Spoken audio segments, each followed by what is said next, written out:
Bonjour, dans la paracha de la semaine, la Torah nous parle de la Ménorah. Quand Aaron, il allumait la Ménorah, il y avait une des lumières parmi les 7 qu'elle restait allumée pendant 24 heures. Il s'appelait le Ner HaMa'aravi, la bougie de l'ouest.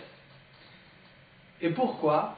La Gemara dans Shabbat Daf Kaf Bet, elle dit, c'est marqué dans la Torah le mot Aedut, Al-Aaron Aedut. Edut, ça veut dire le mot témoignage. Pourquoi la Torah, elle emploie le mot témoignage? Pourquoi le chandelier de la Ménorah, il s'appelle un témoignage?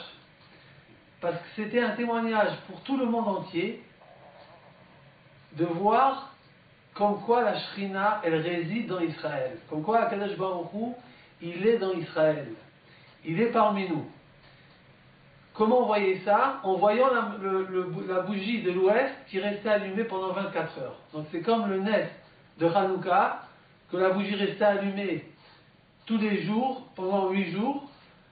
La même chose, tous les jours, ça se répétait ce miracle dans le temple, dans le Beth Amikdash, pour dire que Hachem est là, et parmi nous, il réside parmi nous.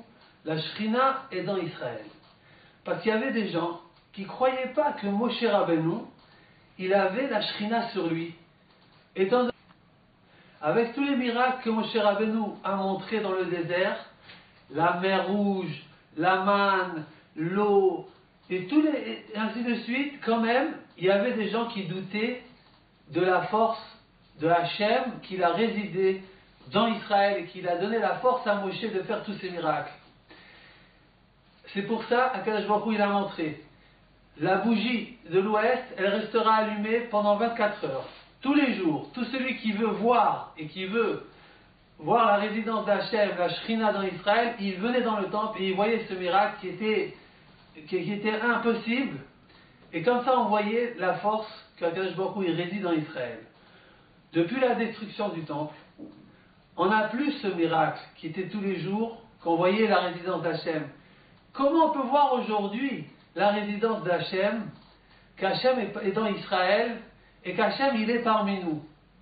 Alors la réponse c'est que on considère dans le Midrash les bougies, c'est considéré comme les rabbs, les rabbanim, les chefs d'Israël, les tzadikim qui sont dans chaque génération.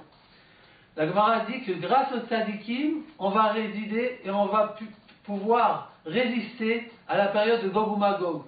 Dans notre période à nous, qu'on est avant le Mashiach, c'est grâce à nos rabbanim, à nos tzadikim, que ce sont eux, la bougie de l'ouest, qui restera allumée de toutes les 24 heures. Quand on voit les Gdolé Israël, quand on voit les rabbanim, quand on va consulter les rabbanim, quand quelqu'un a un malade à la maison, quand quelqu'un a un problème de parnassa, quand on a des soucis, on sait tous que c'est marqué dans la Gemara qu'il faut aller voir le Rav, il faut aller voir un Talmid Chacham. Quand on va voir le Rav, et le Rav il bénit, et on voit qu'Akadosh Baruch Hu il réside sur ce Chacham, sur ce Tzadik, et sa bracha, elle s'accomplit. On voit le miracle qui s'accomplit, ça devient une réalité. Qu'est-ce qu'on voit? On voit que Hachem il réside dans Israël. Chacun de nous, il doit se renforcer dans son Rav à lui. Chacun, Baruch Hashem, on a chacun son Rav, il y a beaucoup de rabbanim dans Israël et dans chaque communauté. Et quand chacun il va voir et consulter son Rav et qu'il voit comment Hachem il aide à travers son Rav, de là on peut voir que Hachem il réside parmi nous et il nous tient et il nous réconforte et il nous assure que la bougie d'Israël s'éteindra à jamais à la venue du Mashiach. Shabbat Shalom.